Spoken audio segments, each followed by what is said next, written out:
Hello and welcome to a bonus episode of Musicals with Cheese, and I am joined by one of my closest and dearest friends, Emily Clark. Hey, everybody. And this is an emergency episode because we both have been catty enough about this on Twitter, and I feel like we need to have a proper conversation. Emily, what are we talking about today? Oh, gosh. We are talking about, well, I guess we're talking about IPs and musical theater. We're talking about the Bridgerton controversy. Bridgerton. We want to do a little Bitcherton about it. Yes. Because this is some crazy shit. Unprecedented shit. Like, I feel like it's I think I made a tweet about it because this week it's just been IP argument crazy with the Hamilton Christian bullshit going on and the Bridgerton bullshit. I'm wondering which lawsuit will happen first and bigger. Yeah. Well, the Bridgerton one is really not surprising. I guess like pure hubris, I guess, in some ways. Like it's kind of like these creators had to have thought they could get away with this, like charge $150 for a Kennedy Center concert of the full show that is not a parody and not protected under parody law. And it's actually pretty clear that they are taking whole chunks, characters, lines, scenes verbatim from Bridgerton. At least that's what I hear. The thing is like, because I don't know the Bridgerton musical because I've never seen the show. So I've always just like, okay, well, when I get to the show someday, I'll get to the musical. Also, I don't know. It just felt it felt very much of that like TikTok younger generation musical thing. Like I just was kind of like, that's for them. That's fine. And then I know people who loved it. I know people who didn't love it so much. And then I hear about this, that they're being sued by Netflix. The creators, Barlow and Bear, great vaudeville duo name. But it kind of is like, you can't just do that. Especially when Netflix offers you a license and you decline it. I don't know what either their teams steered them incredibly wrong, or they didn't want to listen to them, or they know exactly what they're doing and they're doing this to stir up controversy. Okay, there are two minds I have of this. Yeah. So, my context for the Bridgerton musical, I did listen to all of it, and I binged all of Bridgerton so I could listen to it for this podcast. We did it a few months ago, right after it won the Grammy. Yeah, so you're so much better than I. That was like my because like it was curious. It's a curio. Yeah. You have to talk about it, or else someone else will do it, and then they'll say that you ripped them off later. So yeah, we got to avoid that. So I knew about the Bridgerton musical, and I kind of liked it. I was like, it's fine. My biggest problem, as I brought up in the episode, was the framing of it as a TikTok musical, as if these were two nobodies when they are two very established people in the industry, trained by Meghan Trainor and Quincy Jones, and one of them is like a pianist that has been on Ellen DeGeneres since she was 6 years old. Like, these are professionals in the biz who would know they better. weren't just people on TikTok, which is how the framing of this. So my opinion of what they probably thought was, best case scenario, Netflix just turns the other way. Worst case scenario, they sue us, and we have so much goodwill earned by our fandom and all that, and it would just look like a corporation's coming after the little guys. They were using that framing of them being these two TikTok creators as a reason that they can get away with anything. But I think that all died when they won the Grammy. I feel like all that kind of goodwill for that kind of died as the minute you got that legitimacy. It is fascinating to me that they won the Grammy for a musical theater piece when I mean, we've been expanding what theater is, especially in this COVID world. But the fact that it was essentially a concept album winning for musical theater is kind of, I mean, I don't know what's right and what's wrong. I don't know if there's a better choice or another, but it is unprecedented.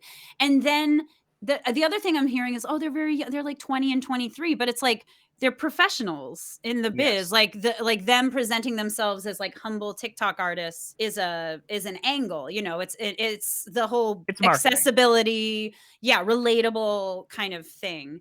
And the reason why their stuff was able to even pop up more on TikTok is probably because they had the resources to do that. Yes. No one else is getting They instrumentation like that. yeah, they should know better. You want to hear what were the other nominees for the 2022 cast recordings?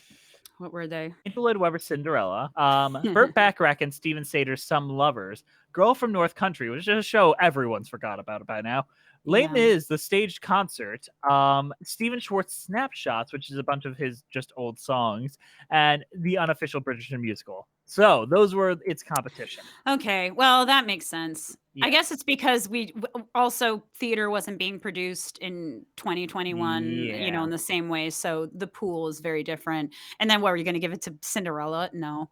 I'm not a good Cinderella. I'm a bad Cinderella. I'm a bad Cinderella. So yeah, it just feels like they kept getting away with stuff. And now it's like they just can't anymore. And I think this is like the difference between like the Ratatouille musical, which was genuinely made by a Yes. community and never did a concert for money. They did a charity concert, and that was Yeah, and it was approved by Disney. Like that was like a Disney held event in a way. yeah. And to just God, I heard to just kind of whole hog take it and then keep being in contact with Netflix, according to the lawsuit, and them kind of going, okay, we'll let this, but don't do that. I feel like they got to the point where they were like, they had to do it. Like they had to Yeah. kind of I think the call them agreement from out. because I read all 25 pages of the Netflix lawsuit. Because you know what, I got nothing else better to go on in my life. The way they framed it is the agreement like, yeah, we're happy to have you guys do this. It looks good for us. It looks good for you. We respect you as artists. But as long as you don't take away money that we could be making, we're in good. We're all in good. So winning the Yeah. grant, we let you guys have your Spotify album and release it. Yeah, that's great because we have our own thing, and there's not really an overlap there. Mm-hmm. But we have this Bridgerton traveling event, and we really don't want that to get confused with you because we could take away money from you. You guys could take money from us because people think it's that, and don't put on these live concerts and charge people. You can do because in the past they have done charity concerts, both at the Kennedy Center, and those are all for charity, which is different than for profit. And selling merch with the Bridgerton logo on it. Yeah, that's dumb. And then like I feel like what people keep getting lost in the conversation, or what keeps getting lost in the conversation, is Julia Quinn, who wrote the books, who owns the IP and didn't give her IP to Barlow and Bear. She gave it to Netflix. And so fan works, you know, if big corporations or IP holders went after every single bit of fan work, it wouldn't be worth it.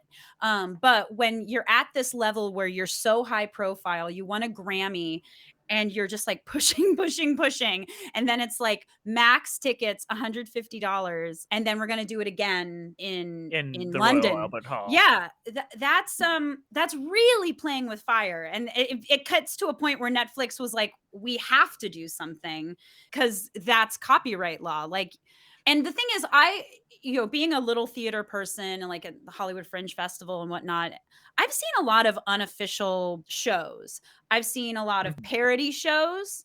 Brent's working on one, and I've seen many iterations of that, and it's great. And he's very careful on how he's handling that.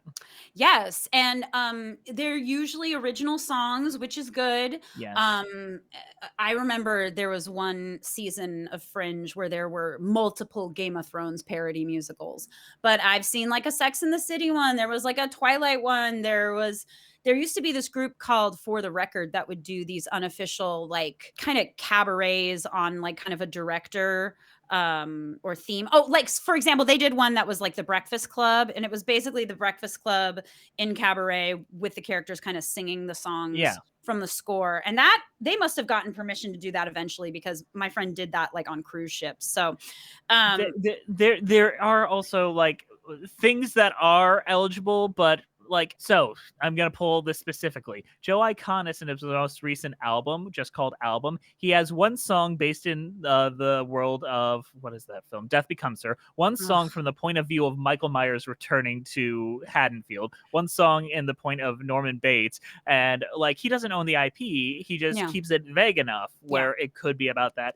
So there are those options you could have too, but they decided to do none of those options with Bridgerton. And you, whether we like it or not, the Bridgerton brand is the only reason why anyone knows that this show exists or knows who Barlow and Bear are on a national level big enough to win a Grammy. That show is such a big hit. If they were smart, they would have used that and then been like, we have our own show that we're working on right now, and immediately springboard that. So they would have springboarded their own content as opposed to using anyone else's. As soon as they won the Grammy, they should have just been like, all right, here's our next project, and we are going to perform demos of that here at the Kennedy Center, and maybe one song from Bridgerton to keep you guys happy. That would have been a very smart move on their part. But they wrote new songs for the Bridgerton musical and performed it start to end with actors like performing it. Yeah, or like you do what like fan fiction writers do when they want to get their work published, and you just like scrub the serial numbers off and like change some names, change some locations, you know, the Twilight 50 Shades of Grey. 50 Shades of Grey, exactly. And then you make it transformative enough. Or, you know, take like a play like Dog Sees God, where everything is implied that these are the Peanuts characters, but they don't have the names, the actual names. And they kind of walk that line of kind of referencing the characters and just kind of work off of our pop cultural knowledge of them to kind of infer things. That being said, what makes Barlow and Bear halfway decent musical theater writers is they write very specifically. They have written themselves, I know you haven't really dove into this, but these songs are written so specifically into a whole they cannot be about anything else. Other than Bridgerton. Like, the plot could not be adjusted to fit anything that isn't the musical Bridgerton. Yeah, and like let the songs, you could in theory also let the songs live in some nature, like your best songs. Like again, that would be something that wouldn't, probably Netflix would be fine with if you can like share the royalties or something with them. But like, you know, a lot of these would do well in like cabarets and whatnot, I assume, since they did well as standalone pieces on TikTok. But removed from the context, they would not get any hits. These would not be songs. And again, it's not a parody. It's not transforming it or commenting on it or making it so that like you would never mix it up with, you know, a Netflix production. And this is the line a lot of creatives have to walk, but I know a lot of people who write musicals, and the first thing they do when they get an idea from something that isn't theirs is they contact the estate and find out if they can write this, or the company or whoever holds the rights, and find out whether they are allowed to do that or not. But they're young 22-year-olds. They think they can do anything for everything. But Emily, they're in the biz and they should know better. They should have someone that knows better with them. The fact that they have like people and representation, handlers and whatnot, they're professionals.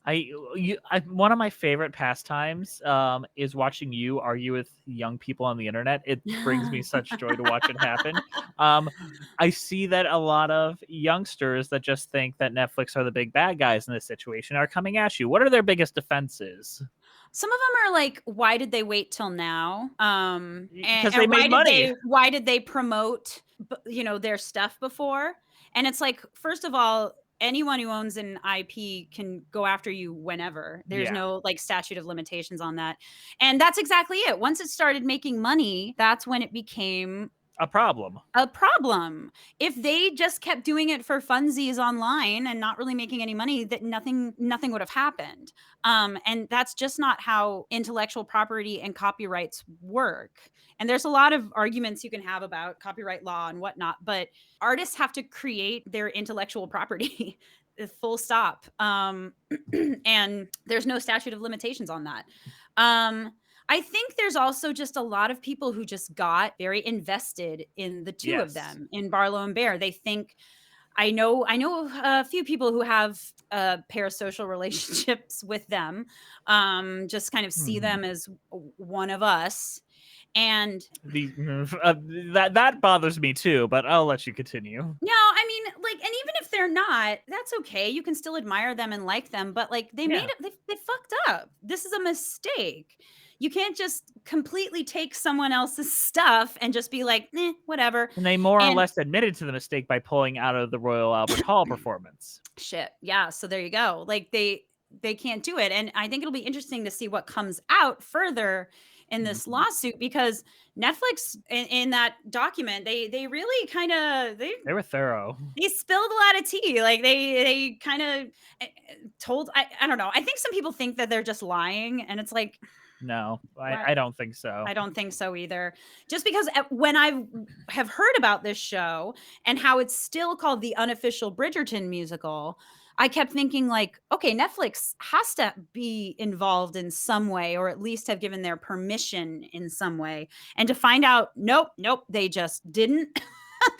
It is very it's bold. It's like, where do you get the balls to do that? Like, oof. It's the same with the church doing that Hamilton. That's a good transition. So these are the same issues, and I don't know if you saw this, but I tweeted out like the Bridgerton lawsuit versus the Hamilton lawsuit, Yeah. dueling lawsuits, and then someone's like, "How dare you even compare the two?" And I was like, "They're about the They're very same if you similar. really think about it." Yeah, and in this case, it is the musical theater properties themselves Yes. that are being changed without permission and done without paying the rights. Like the big me as a educational theater person who directs middle school and high school productions, literally the first thing I have to do is go to MTI or Concord or whatever Mhm. and make sure my district has the funds, because it is the biggest expense. This is Broadway is not where writers make their money, folks. I mean, it helps, but like they make their money forever from licensing these shows. And Hamilton isn't even licensable. You No. can't, there's no Hamilton Junior yet. There will be, but no, it's still running strong on Broadway. It's why my students will be like, can we do Wicked? And I'll go, no, I can't get it. I can't get it. They're still milking that. They will milk that until they can't anymore. Until Cynthia Erivo goes up in that movie, and then suddenly those licenses will come out. Yep. So now here's the other thing is that it's a church, and churches have this way of being able to skirt I guess, Taxation. yeah, exactly. So they weren't profiting necessarily. Well, I don't think they were charging were they charging tickets? They put it out for free on YouTube stream, so I don't imagine they were Okay. charging for tickets. Yeah. Well, and then to transform the work and make it about something that it's not. Jeebus. Yeah, or any of these ones, the ones I saw the clips of them doing Beauty and the Beast and doing the same thing. You can't just do that. Like it's misrepresenting the author's intention.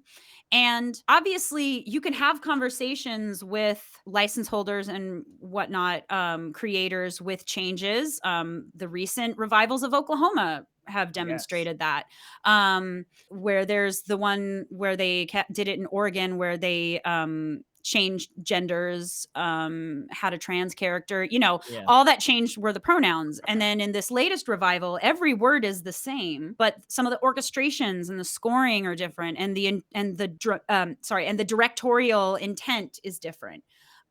Those are conversations. If you're going to drastically change a piece like that, you have to be in communication.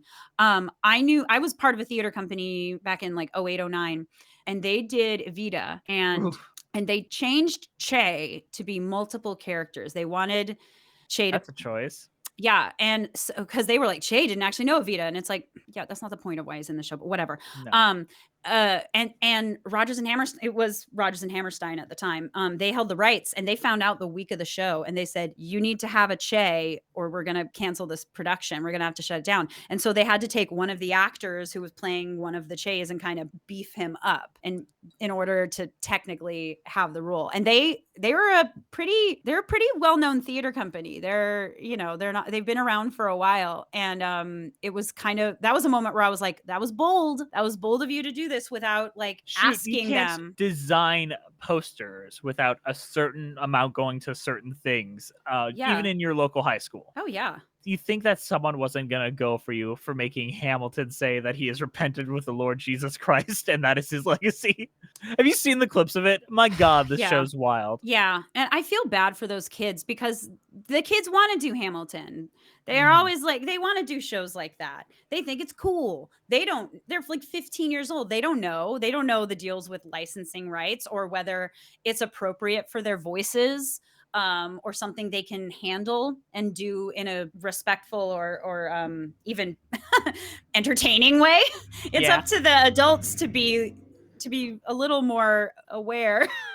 It's so Oh, frustrating to me. yes. And then it ends with anti-LGBT like sermon from their preacher. Like And this is Hamilton, like, ridiculous. and the show obviously isn't really explicitly LGBTQ, No. in some subtext, I suppose, but it's more about kind of the racial diversity of it. But if you think about the creative team or the actors who have been in it, or just the Lin-Manuel of it all anyway, like putting an anti-LGBTQ plus sermon at the end is completely contradictory, not just to Hamilton, but like musical theater, like in general. Yeah, and the thing is churches do this shit. They do And this get shit away all the with it. time and get away with it. Like Um, the Jenny Nicholson Easter videos that yeah, and those are funny. Those are even more transformative, I'd say, yeah. than like kind of what this Hamilton thing was, because it seemed like it was just Hamilton, but with these few Jesus-y things thrown in Yes. there. Whereas like, I don't know, like the Avengers kind of singing pop songs, it's a little more like, I get well, knocked down, but I yeah, get up oh, again. so good. Um, and churches, they do this. Schools do this too. Like I definitely, all the major musicals and plays that I produce with my kids, I pay the rights and whatnot. But if they're doing like a review, or if we're doing like a few songs from something, it's like, Yeah, that's a little different. yeah, I'm not charging for admission. We're like a middle school, no one would care about that. It's educational theater. Like, and that's kind of a big thing about that, is that no one's going to go after like a public school for doing like a couple songs from your musical. Now they would if I mounted a full production, probably without the rights. Yes. That's a different story. But then again, like, you're not even then they might not be as litigious, because you're not making a huge profit from that. If anything, you're just keeping your program afloat. Just use Pirates of Penzance and put Jesus into it, because you know what? That's basically, you don't even need permission to do that one. No, yeah, find you some public domain stories and then just build a story off of that, and throw Yeah, some like the songs pirate in. movie did. Yeah, it'll be interesting to see what Hamilton chooses to do. Well, Lynn made a proper statement today saying that Yeah, he he was like, was not happy with it. yeah, but he was like, let the lawyers do their work. So, Yeah. And that's also what I'd say about the Netflix thing. Back to mhm. Barlow and Bear before we wrap this on up. What do you think this is going to do a damage? Because I thought they were going to have a meteoric rise. I thought they were going to have like a track to like maybe like do some film or Broadway work after this. But now I'm thinking this is put a big sully on their reputation in a way that I doubt they even expected. Like, I'm surprised at how quickly the internet turned on them. Yeah, I think if they, I hate to say this, and pull this card, I think if they were men, they would be able to get away with it a little I bit agree. more. We tend to, when women do something wrong like this, they tend to get It's you vilified got a little bit got. harder. Yeah. But on the other hand, like, they did what they did. Like, you can't deny that. I think it would be very smart of them to try to let this go and to Do you settle that think? lawsuit as much as Yeah, possible and try to put it behind them, because they're obviously very talented and they have extremely talented, connections. They have very big connections, even connections. more so now. So I think, like you were saying, if there was ever a time for them to use it as the jumping off point, they will be able to. But I think, I don't know. I mean, some people might be willing to work with them again, because they probably are Girl, not likely do to you make this mess up again. do you know who's hanging out with them basically every weekend? Who? Sir Andrew Lloyd Webber. They are like on his TikTok, he's hanging out with Barlow and Bear a lot. So my first guess is that there's going to be a Lloyd Webber Barlow and Bear collaboration where he's using their internet cloud to try to make his shows look cooler. where they'll either be brought on as like lyricist Lyricists. or musical accompaniment. So I think that's where they're headed. And if that is where they're headed, lawsuits, this won't be their first lawsuit. Yeah, they might Or sue last, him. They might yeah. sue him. Or he might be like, all right, so you hire Patti LuPone and then you fire Patti LuPone. Oh God. Yeah. Well, then they'll be fine. I mean, if they're hanging out with Andrew Lloyd Webber, he'll pay for their legal bills or something. Honestly, I don't know. I think that they're gonna be fine, and I don't mean that in a negative kind of like pithy, like, oh, they'll be fine, stop worrying. I think that they were gonna be fine whether Bridgerton hit, and it was a matter of when the exposure got out. That being said, I think this did do a lot of damage to how fast they're gonna do their next thing. Yeah, and I think you're right. I think they really did misjudge how the internet would respond, because while there are still just people who are like just Barlow and Bear stands and just gonna believe whatever they say, even though they haven't said anything yet. Which also I think is a bad look. Yeah, it's not great. But I think enough people are creatives, especially on the internet. Enough people create art of across various media, and they don't want their work just taken by someone. Yeah. And have them profit off that. I mean, just look at anyone who steals someone's art on Twitter and then just reposts it without an attribution, cropping out the watermark. Exactly. Like, I think a lot of people genuinely understand that. And I think there were a lot of us watching this Bridgerton thing and going, when's the other shoe going to drop? Because this is still going, and Netflix is just not saying anything. Like, do you guys work with Netflix? I don't know. And then Netflix had to be like, nope. I think Netflix were good to look away until the moment it stopped being good for them. Yeah. Yeah. And it's fair. I do the same thing if it were me. Exactly. It was only profitable for them at first because I know Netflix isn't in the best light right now either. They've got a lot of shit. But in this one fleeting instance, I think they're in the right to do this. Yeah. I don't agree with you a lot, Netflix, but I think this was the right choice. I think it would have gone farther. And again, I want to bring it back to Julia Quinn, who wrote these books something like 20 years ago. Like, she gets nothing from any of this. That's like kind of shocking to me. And the fact that they were offered a license and they just went, like, that license had to be really bad, or they just thought they could keep getting away with it. And I think it's the hubris side of it. Yeah. Yeah. Like, they were like, we'll just come out the other end. It's not like these ladies were hurting for money. They were both from the wealthier side of the tax bracket. So yeah, I don't know. So, Emily, what I'm hearing here is that you and I need to start a Bridgerton rewatch podcast where we watch Bridgerton. Oh, God. Well, I watch it like for the first time. Yeah, sure. Let's do it. I would love to. And then we can compare to the musical. Hell yes. And then we can say which is better. You know what? If you want us to do this, let us know. Any excuse to spend more time with Emily Clark is a welcome into my life. So if there is like enough love, I think I can convince her to do it, because I don't think I need the convincing here. Ooh, tell us, folks. Tell us. What else do you want to hear us bitch about? Oh, yeah. A new segment, Jess and Emily bitch. Jess and Emily bitch. Bitcherton. Yeah. Bitcherton. That's actually a great podcast title for a Bridgerton! Exclamation point. The unofficial podcast musical.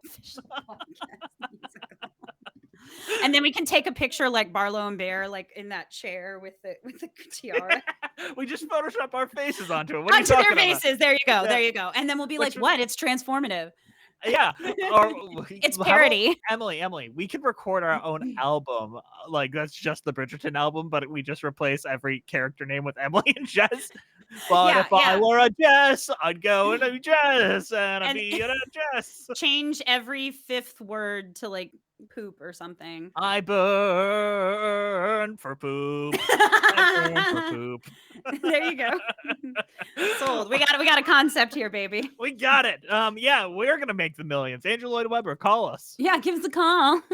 We're gonna win 2022 Grammys. We got it. 2023 Grammys. Let's go. Yeah.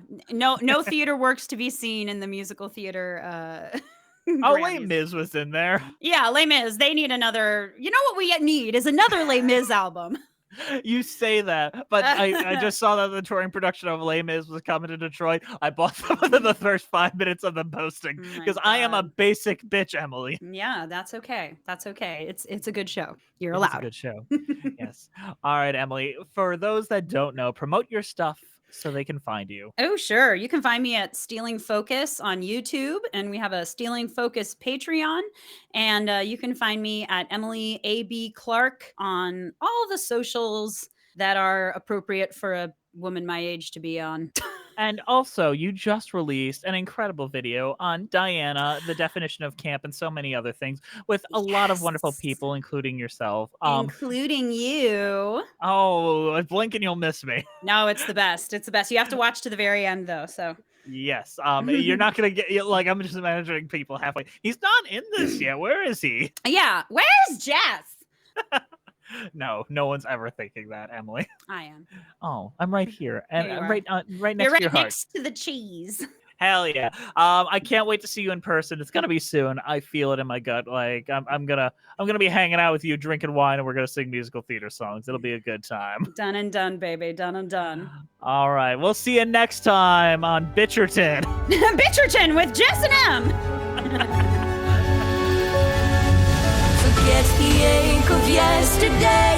Why don't we go dancing in the rain?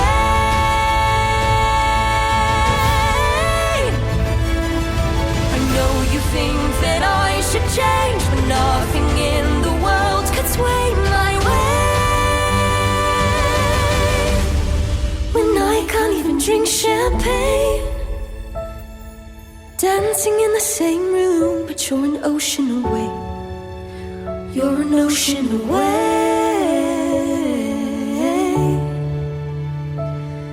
I can't even drink champagne. No, without hearing your